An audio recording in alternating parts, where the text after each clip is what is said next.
You've worked hard. You've accomplished things. You've built something worth being proud of. Naturally, you want people to know. You want recognition. You want the respect you've earned.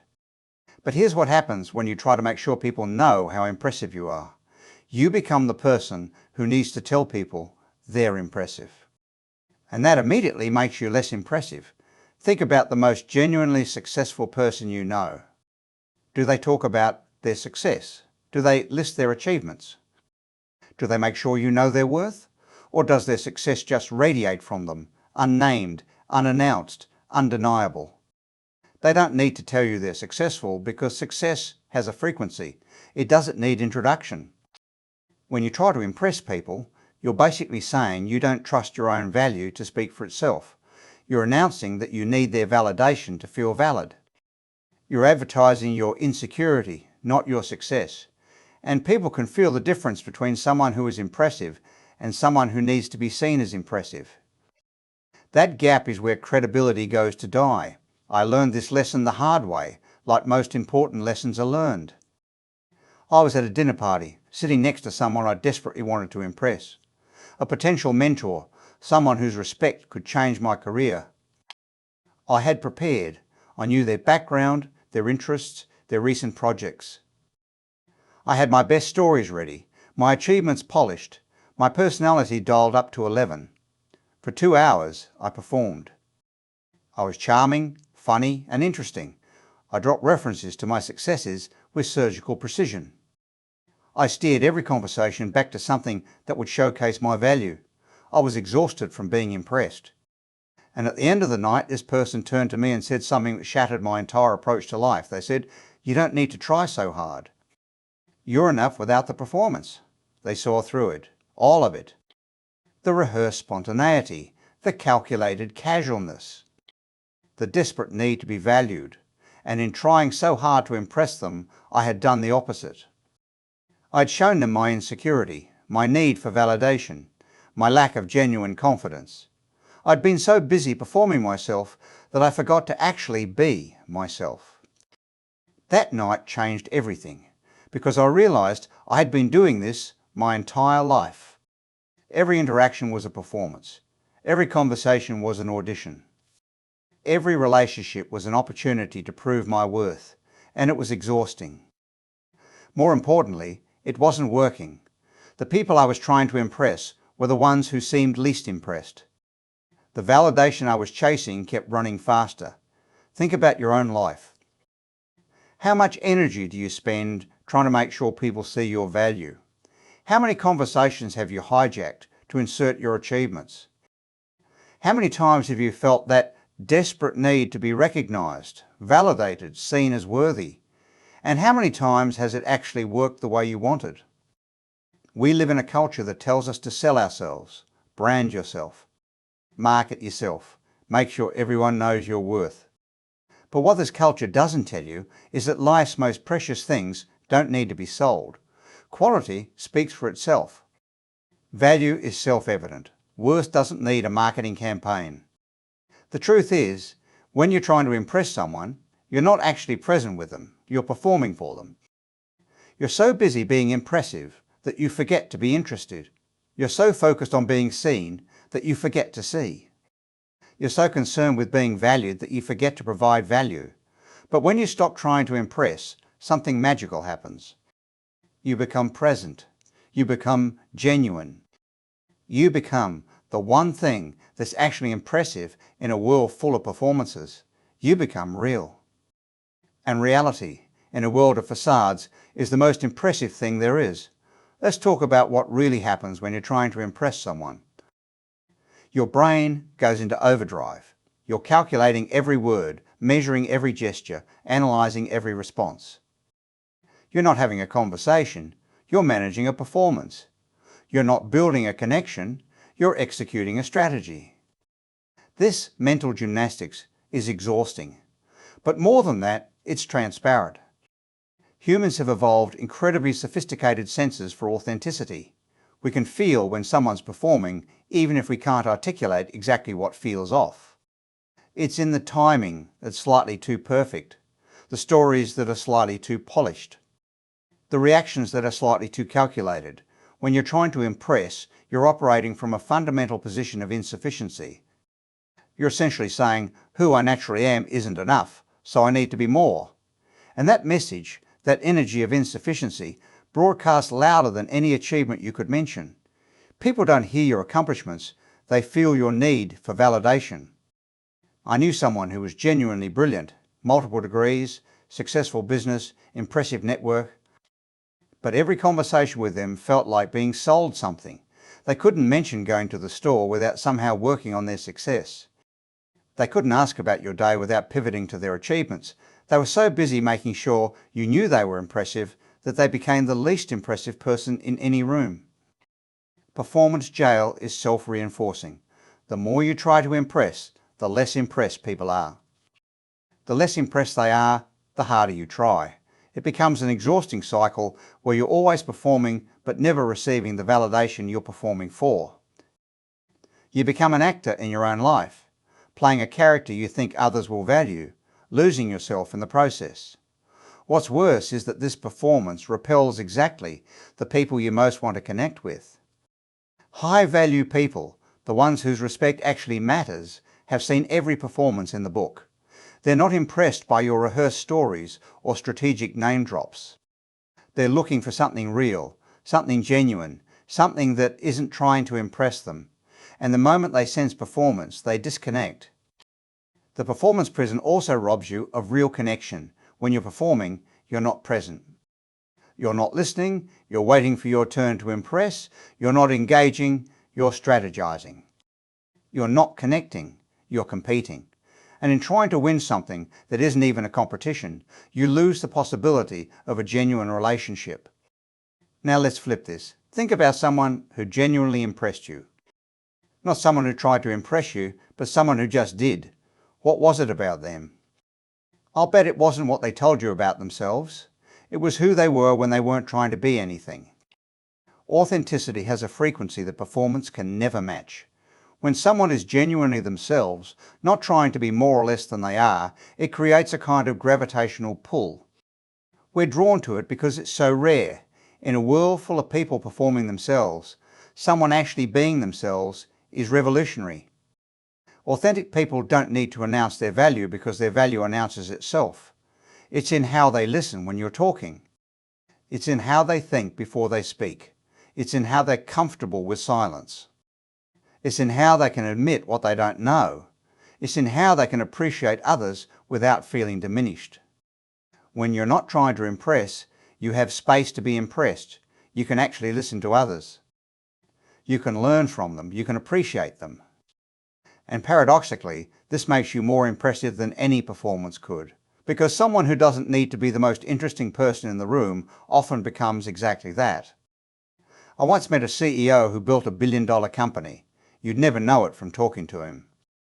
He asked questions about your life and actually listened to the answers. He shared failures as readily as successes. He laughed at himself. He admitted when he didn't understand something. He was just a human being having a human conversation, and that made him the most impressive person I've ever met. Authenticity isn't about being unfiltered or oversharing. It's not about dumping your problems on everyone or having no boundaries. It's about being genuinely present without needing to curate that presence.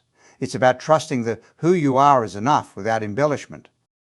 It's about showing up as yourself and letting that be sufficient. The authenticity advantage is that you're not exhausting yourself maintaining a facade. You're not spending mental energy managing perceptions. You're not stressed about being exposed as less than you're pretending to be. You're free to just be, and that freedom is both attractive and impressive. There's a particular quality that naturally impressive people share. It's not loud or obvious, but it's unmistakable. It's quiet confidence. Not the kind that needs to declare itself, but the kind that just exists. Like gravity, you can't see it, but you can feel its pull. Quiet confidence comes from knowing your worth without needing others to validate it. It's being secure enough in who you are that you don't need everyone to see it. It's trusting that the right people will notice what matters without you having to point it out. It's the opposite of trying to impress. It's being impressive by not trying. People with quiet confidence don't monopolise conversations, but when they speak, everyone listens.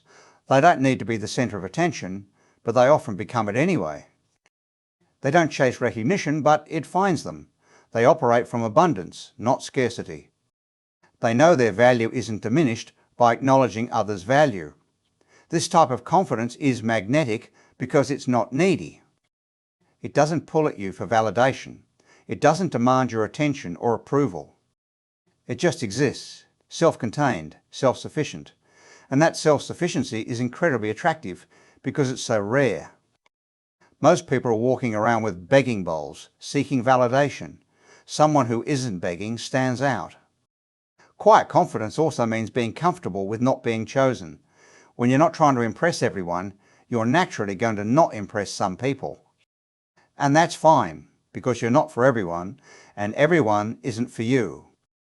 The people who are meant to value you will, without you having to perform for it. I know an artist who never talks about her art unless specifically asked. She doesn't post constantly about her process or her success. She just creates. But when you do discover her work, when you do learn what she's accomplished, it's all the more impressive because she didn't need you to know. Her confidence in her work was so complete that she didn't need external validation to confirm its worth. This is the paradox of quiet confidence. The less you need to be noticed, the more noticeable you become. The less you need to be impressive, the more impressive you are. The less you chase validation, the more it arrives. But it only works if it's genuine. Fake quiet confidence is just another performance, and people can sense the difference. Here's a fundamental shift that changes everything. Instead of trying to impress people with who you are, focus on providing value through what you do. Instead of trying to be seen as valuable, focus on creating value. Instead of performing your worth, demonstrate it through contribution. When you're trying to impress someone, you're essentially trying to take something from them. Their attention, their approval, their validation. You're in extraction mode, trying to get something. But when you're focused on creating value, you're in contribution mode. You're giving, not taking.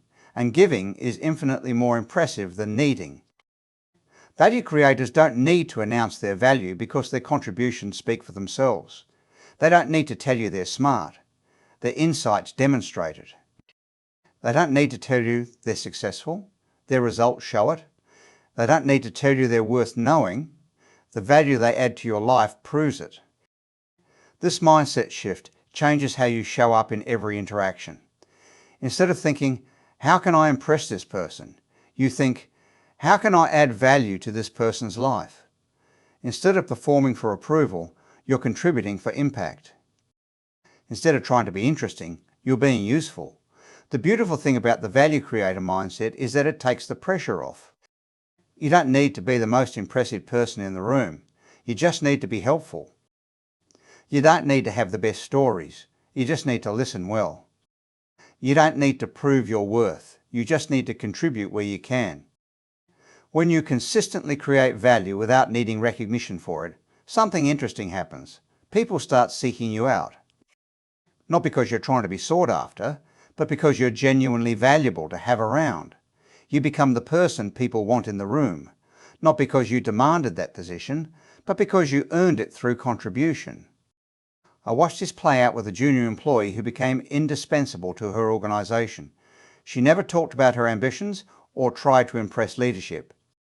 She just consistently solved problems, helped colleagues, and improved processes. Within 2 years, she was running the department. Not because she campaigned for it, but because her value was undeniable. There's something magnetic about space. Not emptiness, but space. The space you create when you're not filling every silence with your achievements. The space that exists when you're not crowding every conversation with your need for validation. The space that appears when you step back from the constant performance of trying to be impressive. This space, this void, is attractive because it's so rare. Most people are so uncomfortable with space that they fill it immediately. They can't let silence exist without rushing to fill it with words about themselves. They can't let a question hang without immediately providing their credentials. They can't let mystery exist without explaining themselves completely.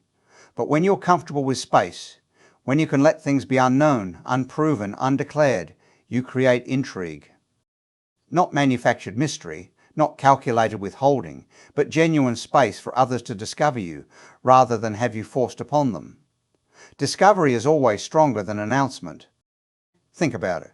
Which is more intriguing, someone who tells you immediately everything impressive about themselves, or someone whose impressiveness you discover gradually? Which creates more lasting impact? Someone who insists you recognize their value, or someone whose value becomes apparent through interaction? The attractive void also gives others room to project positive qualities onto you. When you're not desperately filling every space with proof of your worth, people often assume worth. When you're not anxiously explaining yourself, people create favourable explanations. When you're not performing confidence, people perceive genuine confidence. This doesn't mean being mysterious for mystery's sake or withholding information manipulatively. It means being comfortable with not being fully known immediately. It means trusting that who you are will be revealed appropriately through time and interaction, not through urgent self-promotion. A friend of mine never mentioned he spoke 5 languages until someone needed a translator 3 years into our friendship. He never mentioned his PhD until it became relevant to a conversation. He never talked about his volunteer work until someone else brought up the organisation.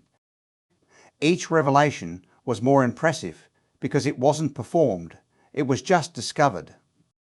Being present is the antidote to trying to impress. When you're fully present, you're not performing, you're participating.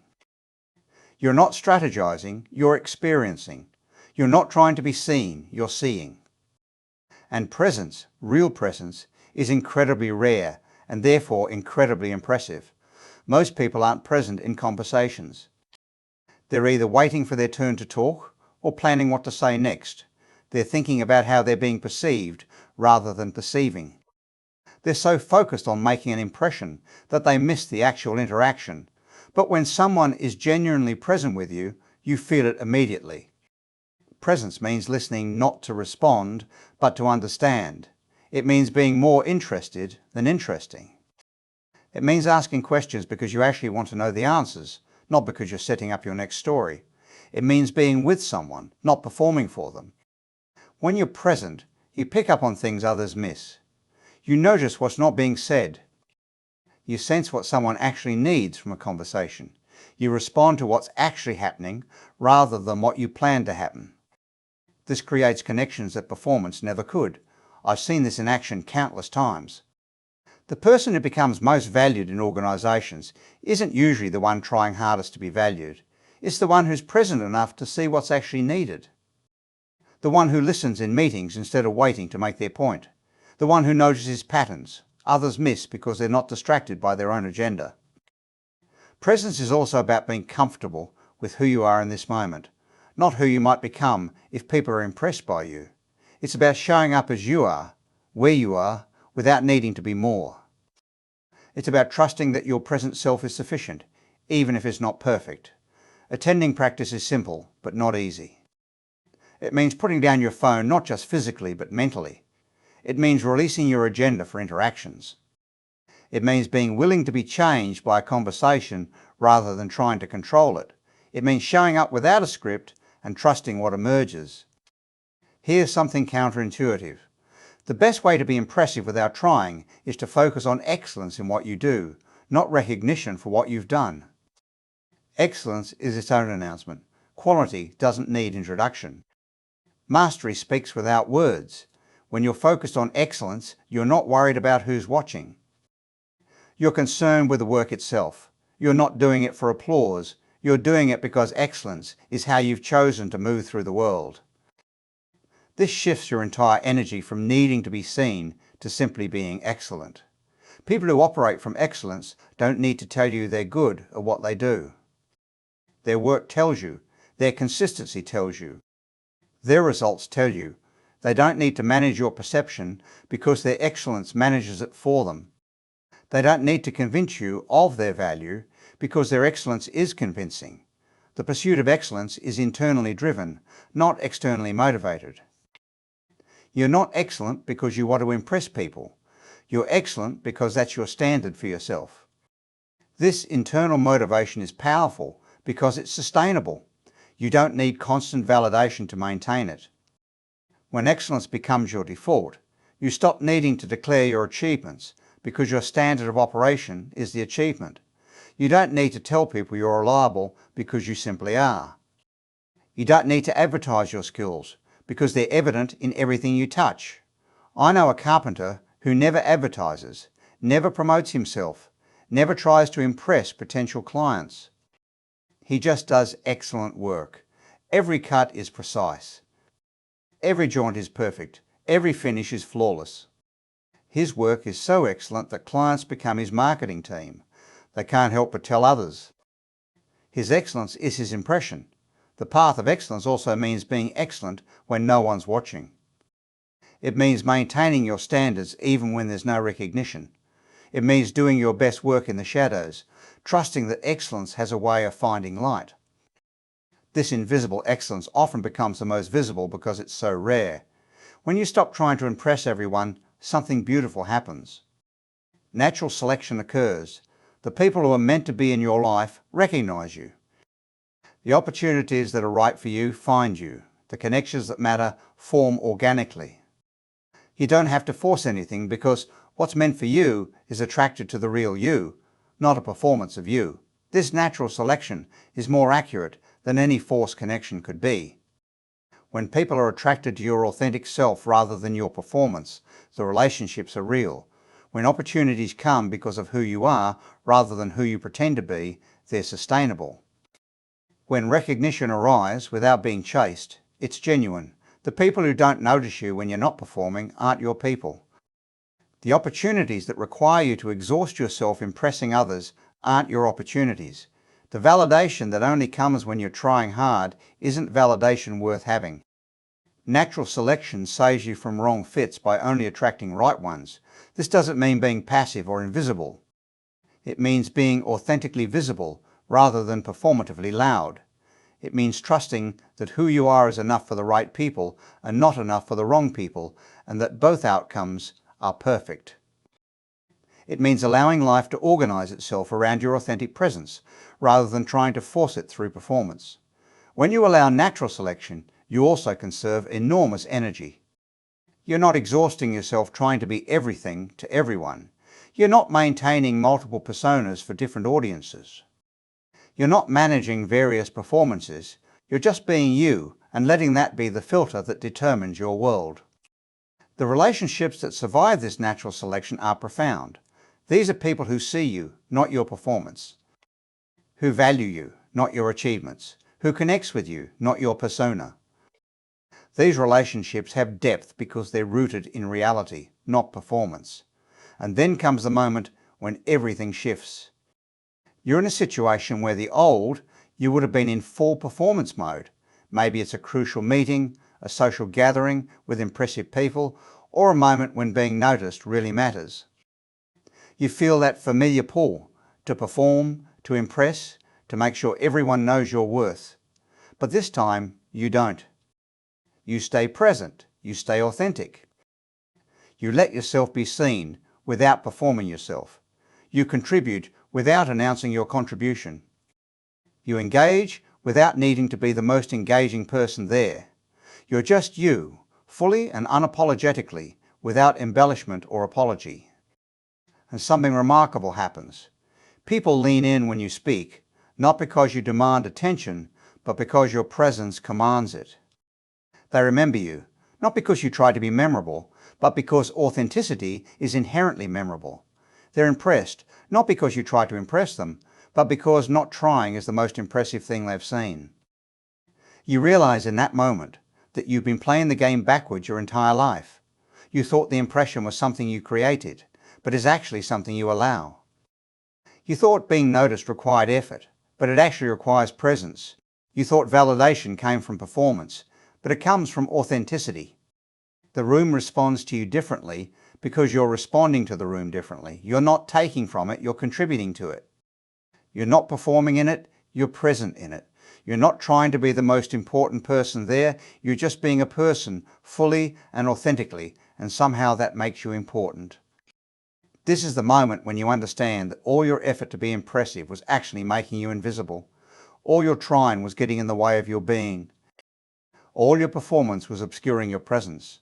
And by simply stopping, by just being, you become more impressive than all your trying ever made you. So here we are, at the end of this conversation, but at the beginning of your real presence in the world. You now understand something that will fundamentally change how you move through life. The impression game is rigged. The only way to win is not to play. Every moment you spend trying to impress someone is a moment you're not present with them. Every effort to be noticed is energy stolen from being worth noticing. Every performance of your value is a declaration that you don't trust your value to speak for itself. From now on, you have a choice. You can continue the exhausting performance of trying to impress, or you can rest in the power of letting them notice. You can keep chasing validation, or you can generate value. You can keep performing yourself, or you can finally be yourself. The world doesn't need another performance. It needs your presence. It doesn't need your impression, it needs your contribution. It doesn't need you to be impressive, it needs you to be real. And real, in a world full of performances, is the most impressive thing you can be. Let them notice. Trust who you are. Know that your value doesn't need advertisement. Understand that the right people will see you without you having to perform for them. Release the exhausting need to impress and embrace the power of simply being. Your worth is not determined by who notices it. Your value doesn't increase with validation. Your importance isn't measured by impression. You are enough right now as you are, without performance, without trying, without exhausting yourself to be seen. Stop trying to impress. Start being present. Stop performing. Start contributing. Stop chasing notice. Start trusting what's meant to see you will. The game is over. You can rest now. You can just be. And in that being, you'll find you're more impressive than all your trying ever made you.